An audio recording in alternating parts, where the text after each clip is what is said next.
An ultimatum is a specific kind of message. It is not a threat. Threats are vague. Threats say something bad might happen. An ultimatum is precise.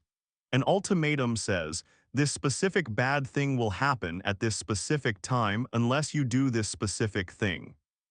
Ultimatums work because they create fear, and fear in most civilizations produces compliance. The Maren Concordat had issued 412 ultimatums in their 3-century history. 412s. Every single one had worked. Civilizations had surrendered fleets, abandoned colonies, dismantled weapons programs, paid reparations, changed governments, done things they swore they would never do because the alternative was worse and because the Maren Concordat always followed through.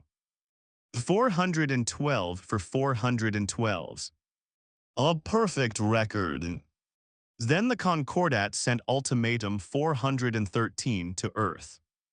And Ambassador Ren Tallis barely looked up from his paperwork. The Maren Concordat had never experienced that before. They did not handle it well. The Maren Concordat was not an empire. This was an important distinction, and one they were careful to maintain. Empires conquered, empires occupied, empires installed governors and extracted resources and ruled by force. The Concordat did none of those things. The Concordat negotiated. They were, by their own description, a facilitation body. A civilization so large, so economically powerful, so militarily capable that when they expressed a preference, other civilizations found it in their interest to align with that preference. This was not coercion, the Concordat explained. This was simply the natural order of things. They occupied 32 systems at the core of the most densely populated region of their sector. Their fleet numbered 14,000 warships. Their economic output exceeded the combined GDP of the next 6 largest civilizations. When the Concordat wanted something, they sent a negotiating team. The team would explain what the Concordat wanted, explain the benefits of compliance, and explain very calmly, very professionally, what the consequences of non-compliance would look like. Then they would wait. Usually the answer came back within 48 hours. Usually the answer was yes. When it wasn't, the Concordat sent an ultimatum, formal, documented, transmitted through official channels, specific terms, specific deadline, specific consequences. And then they followed through. Every time. This was why they had a perfect record, not because their ultimatums were always fair, not because they were always right, but because once the Concordat said it would do something, it did it. Credibility, they had learned, was worth more than any fleet. The Concordat had been watching humanity for 11 years. In those 11 years, humanity had grown faster than any civilization the Concordat had observed. New colonies, new infrastructure, new trade relationships, new alliances. A civilization moving at a speed that the Concordat found not threatening exactly. Concerning. The specific concern was the Orion Compact, a trade agreement that humanity had spent 3 years constructing with 7 other regional civilizations. An agreement that, if finalized, would create an economic bloc large enough to meaningfully compete with Concordat commercial interests in the outer sectors.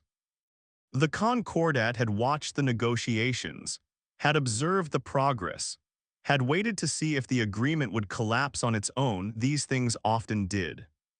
It had not collapsed. It was 3 weeks from ratification. The Concordat sent a negotiating team to Earth. The team met with human trade representatives for 6 days. The human representatives were polite, thorough, and completely unmoved. The Orion Compact, they explained, was a legal trade agreement between sovereign civilizations. It did not target the Concordat. It did not violate any existing agreements. It was not subject to Concordat approval. The negotiating team returned home. The Concordat convened a session of the Executive Council. The session lasted 3 hours. At the end of it, the decision was unanimous. Ultimatum 413. Ambassador Ren Tallis had been the Maren Concordat's senior diplomatic representative to Earth for 4 years. He was 67 years old. He had delivered 31 ultimatums in his career. He had watched all 31 produce the desired result. He considered himself good at his job. He requested a meeting with the Human Secretary of Diplomatic Affairs, a woman named Minister Lena Kovacs. The meeting was granted within 2 hours, which he took as a sign that the humans understood the seriousness of the situation. The meeting was held in a small conference room in the ministry building. Tallis arrived with 2 aides. Minister Kovacs arrived alone. She was, he thought, a surprisingly ordinary-looking woman, medium height, dark hair beginning to go gray. Leading glasses pushed up on her forehead. She had a cup of coffee and a tablet she appeared to be reviewing when he entered. She looked up when he came in. "Ambassador Tallis," she said, "thank you for coming." "Minister," he sat, his aides arranged themselves behind him. "I appreciate your time." "Of course," she closed whatever she had been reading. "What can I do for you?" He produced the document, formal, sealed. The official template the Concordat had used for 412 previous ultimatums. He slid it across the table. She picked it up, read it. He watched her face. This was the moment. In 31 previous ultimatums, this was the moment when the shift happened, when the person across from him processed the document and understood at a physical level what they were holding, what it meant, what the consequences of noncompliance looked like. He had seen fear, he had seen anger, he had seen desperation. He had seen the particular expression of someone calculating very quickly whether they had any options. Minister Kovacs read the document. She reached the end. She set it down. She picked up her coffee and took a sip. Then she pushed her reading glasses down from her forehead and read the document again. "Just to make sure I understand," she said, in the same tone she might use to clarify a restaurant order. "You're saying that if the Orion Compact is ratified, the Concordat will impose a complete trade embargo on all human commerce transiting Concordat space, seize any human vessels currently in Concordat territory, and," as she glanced back at the document, "suspend all diplomatic relations for a period of not less than 10 years. "That is correct," Tallis said. "And you want a response within 72 hours. "That is correct." She looked at the document one more time. Then she set it down and picked up her tablet. For a moment, Tallis thought she was going to consult something, check figures, review options. She was writing an email. He watched her finish it, watched her send it. "I've forwarded the document to the relevant departments," she said, setting the tablet down. "I'll have a formal response for you within the 72-hour window." He waited for more, for some indication of the weight she was placing on this. For a question, a concern, a request for clarification. She picked up her coffee again. "Is there anything else?" she asked. Ambassador Tallis had spent 40 years reading rooms, reading people, understanding the gap between what someone said and what they meant. Minister Kovacs did not appear to have a gap. She appeared, as far as he could tell, to be exactly as unbothered as she looked. "Minister," he said carefully, "I want to make sure the gravity of this situation is clear. The Concordat has issued 412 ultimatums. All 412 have been resolved in our favor. Our follow-through is documented, she said. Yes, we've reviewed the historical record extensively. She looked at him over her coffee. We'll have a response for you within 72 hours, Ambassador. Oh, he stood. Oh, he had nothing else to say. Oh, he left. In the corridor outside, his senior aide fell into step beside him. Oh, she didn't seem, the aide began. No, Tallis said. Should we be concerned? He thought about the expression on her face, the complete absence of the shift he had been watching for. I don't know, he said, which was, in 40 years of diplomacy, a sentence he had rarely used. The response came in 61 hours. Not from Minister Kovacs. It came directly from the Office of the Human Secretary General, addressed to the Concordat Executive Council, transmitted on the most formal diplomatic channel available. Ambassador Tallis received a copy simultaneously with the council. He read it once. He read it again. He sat in his office on Earth for a very long time. The response was 3 paragraphs. The first paragraph thanked the Concordat for the clarity of their communication and acknowledged the receipt of Ultimatum 413. The second paragraph noted that the Orion Compact was a legal trade agreement between sovereign civilizations, that it did not require Concordat approval, and that it would be ratified on schedule in 18 days. The third paragraph said, "We want to address the specific consequences outlined in your ultimatum directly, so there is no misunderstanding.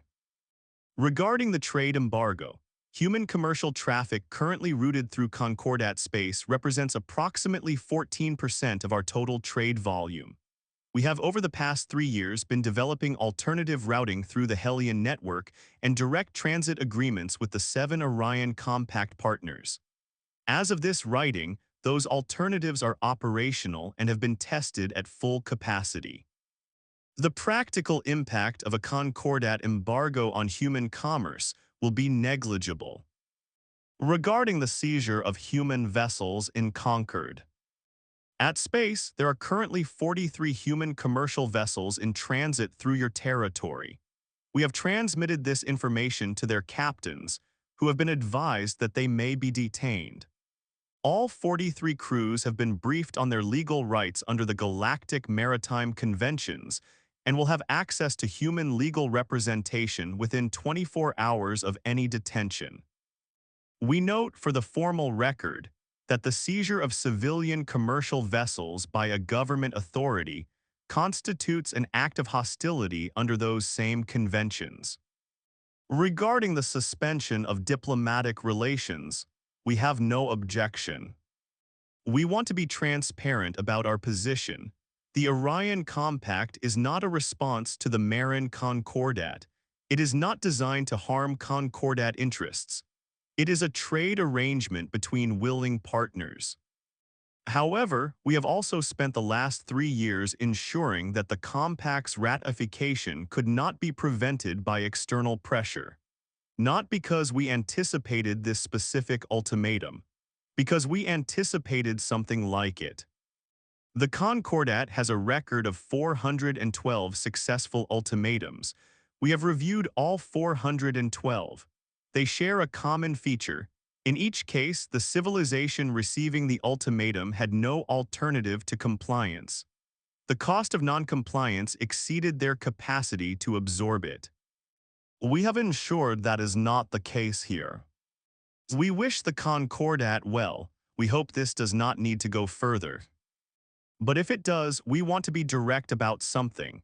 We did not spend 3 years building alternatives to the Concordat trade routes because we were afraid of this conversation. We spent 3 years building them because we knew if this conversation happened, we wanted to be in a position to have it honestly. This is us having it honestly. The Orion Compact will be ratified in 18 days. The Concordat Executive Council received the response and convened immediately. The session lasted 6 hours. It was, by all accounts, the most difficult session in the Council's 300-year history. Not because the response was threatening, it contained no threats. Not because it was disrespectful, it was meticulously formal throughout. It was difficult because of what it represented. In 412 previous ultimatums, the Concordats' leverage had always been real. The civilizations they had pressured had always, in fact, needed Concordat trade routes, had always, in fact, been unable to absorb the consequences of noncompliance. The Concordats' record was perfect not because their ultimatums were irresistible. It was perfect because they had never issued one to someone who had already built a way out. They knew, said First Executor Mervyn, the head of the council. She had read the response 4 times. 3 years ago, they knew we would eventually do this. We had given no indication, a counselor began. They didn't need one, Mervyn said. They looked at our history, they saw the pattern, and they built an exit before we closed the door. The chamber was quiet. The question before us, she continued, is what we do now. The options were laid out. Option 1, follow through, impose the embargo, seize the vessels, suspend relations, make good on the ultimatum exactly as written. The analysis was bleak. The embargo would have negligible impact on humanity, as they had stated. The seizure of 43 vessels would trigger legal proceedings under the Galactic Maritime Conventions that the Concordat would almost certainly lose. The suspension of diplomatic relations would harm Concordat commercial interests in the region significantly more than it would harm humanity. And critically, following through would produce no change in the outcome. The Orion Compact would still be ratified. Option 2, negotiate, withdraw the ultimatum, seek a modified arrangement. The problem was the record. 412 perfect. The moment the Concordat withdrew an ultimatum without compliance, the record was broken. And the record was the foundation of everything. Every future ultimatum depended on the credibility built by every past one. Option 3, escalate, go beyond the terms of the ultimatum. Military pressure, something that forced humanity to comply regardless of their trade route alternatives. First Executor Mervyn had requested a briefing from military command before the session. She laid the results on the table now. Human Strategic Command has been placed on elevated readiness since the ultimatum was transmitted, she said. Military intelligence estimates their response fleet at, she paused, between 300,000 and 700,000 warships. The range is so large because, frankly, we don't know. They have not revealed their full capability. We have seen approximately 40,000 ships in various operations over the past decade. What else exists and where is unknown. Silence. Our fleet is 14,000, a counselor said. Oh yes. And we don't know if they have 300,000 or 700,000. That is correct. The chamber was very quiet. They built the trade routes, Mervyn said. They briefed their captains. They prepared legal representation for detained crews. They wrote a response that was transparent about every step of their preparation. She looked around the table. This was not improvised. This was not a lucky response. This was a civilization that anticipated our move and prepared for it in detail 3 years ago. What are you saying? A counselor asked. I'm saying that the question of what to do about the ultimatum is the wrong question, Mervyn said. The right question is, how did we not see this coming? First Executor Mervyn requested a direct communication with humanity the following morning. Not with Minister Kovacs. With whoever had written the response. She was connected to a man she had not encountered before. Human, older. He had the title of Strategic Advisor to the Secretary General, which told her very little. His name was Director Soren Yale. He looked, she thought, like someone who had been awake for a long time and had made peace with that. First Executor, he said, thank you for reaching out directly. Director, she looked at him carefully, I want to ask you a question. Go ahead. The response you sent, the 3 years of preparation, the alternative trade routes, the legal briefings, the capacity testing. She paused. When did you start? Start what? Preparing for this conversation. He considered the question. Which conversation, he asked. This specific one or the category of conversation? She understood the distinction, the category. He nodded slowly. About 40 years ago, he said, when we first began observing regional power dynamics seriously, we identified several civilizations whose historical behavior suggested they would eventually pressure us. The Concordat was on that list from the beginning. 40 years. You've been preparing for this ultimatum for 40 years, she said. We've been preparing for the possibility of it, he said. There's a difference. We didn't know it would be the Orion Compact specifically. We knew at some point something we were building would trigger exactly this kind of pressure. Merv then looked at him. And if we had moved militarily, she asked. He was quiet for a moment. We hoped you wouldn't, he said. But if you had, then we would have responded, he said, simply, without elaboration. She thought about the briefing, 300,000 to 700,000 warships, the range they didn't know. How many ships do you have? She asked. He looked at her steadily. Enough, he said. It was not a boast, it was not a threat.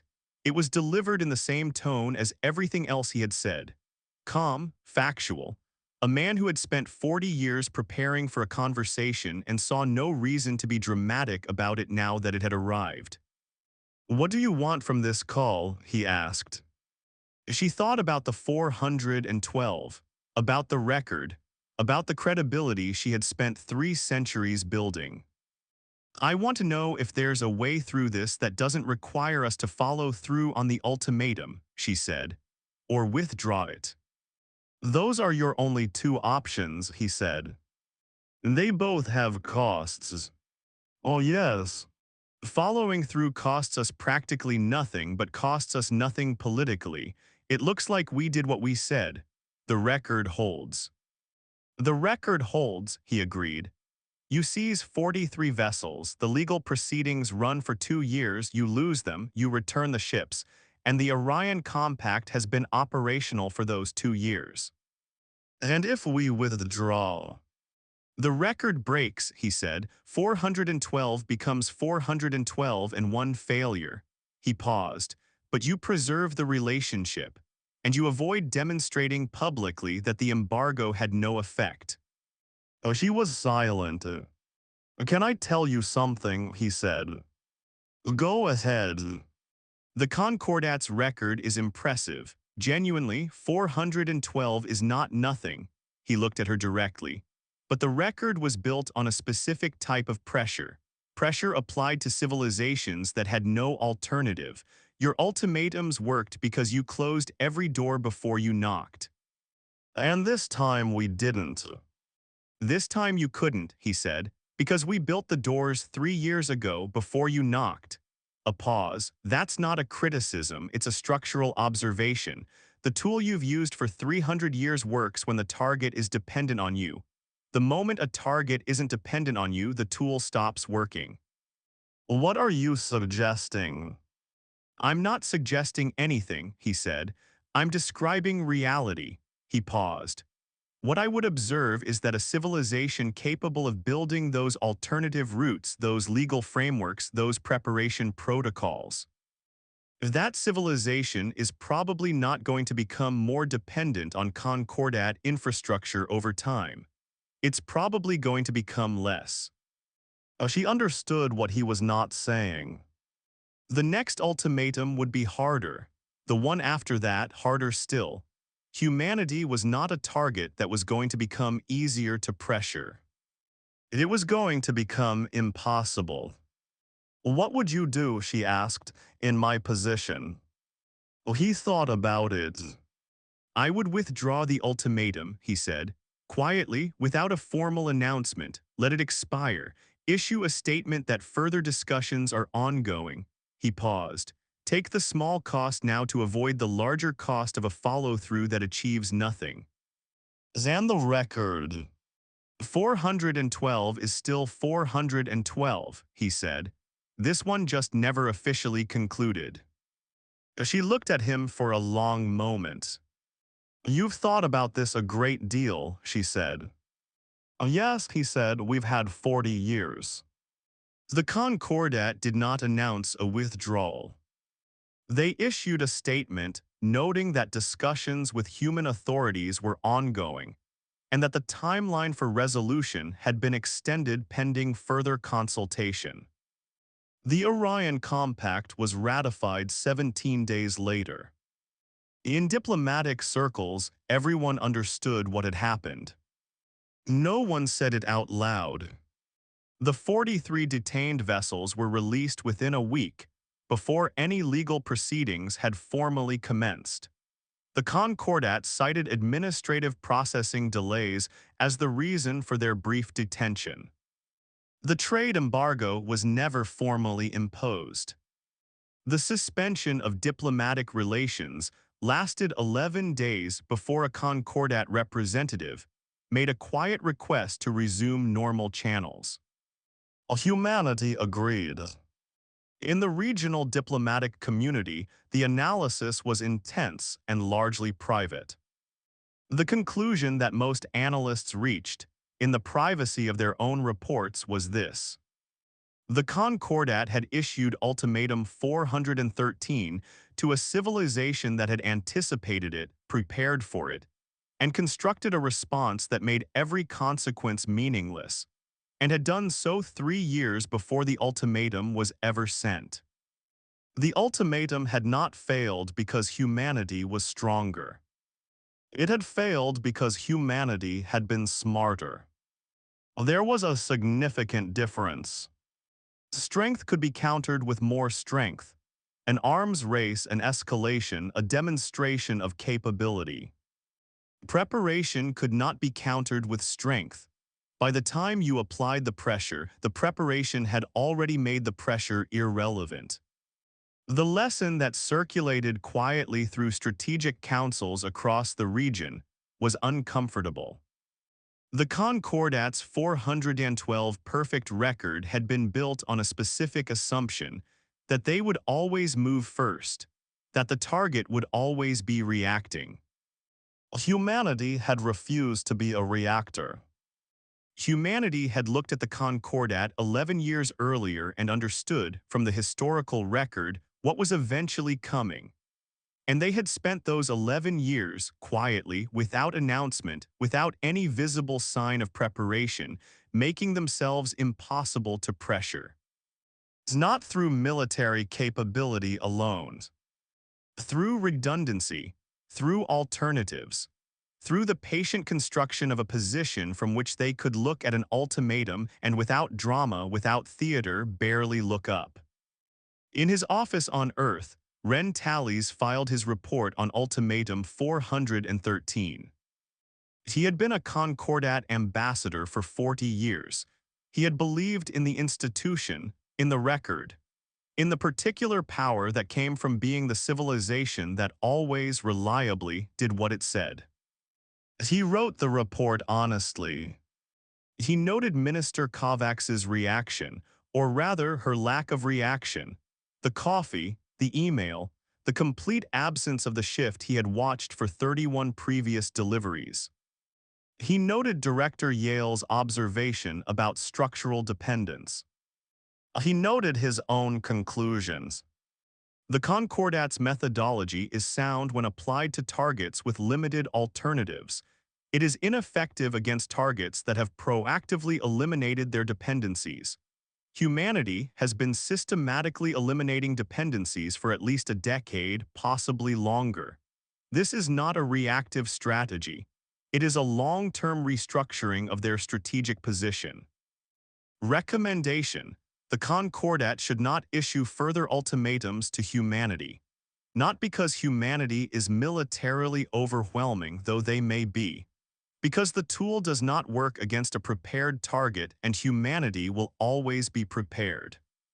Secondary recommendation: we should examine our relationships with other regional civilizations using the same lens.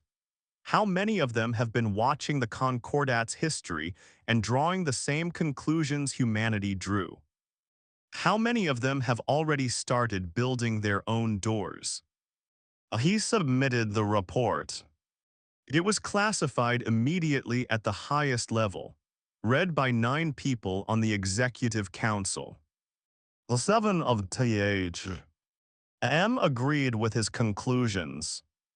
2 of them found the conclusions uncomfortable and recommended further study. This was Ambassador Tallis' thought about the expected ratio. Minister Lena Kovacs had a brief meeting with Director Yale the week after the compact was ratified. It was not a formal meeting, more of a check-in. She asked him whether he was satisfied with the outcome. Well, he thought about it. Satisfied isn't the right word, he said. It went as expected. Well, you expected them to back down. I expected them to have no good option, he said. Backing down was the least bad option, so yes. She was quiet for a moment. The ambassador, she said, Tallis when he came in when he delivered it. What about him? He was watching me, she said, the whole time watching for something. The shift, Yale said, they call it that internally. The moment when the target understands what they're holding and realizes they have no options. He's seen it 31 times. He didn't see it this time. No. She was quiet again. Was I supposed to be more, she began. No, Yale said, you were exactly right.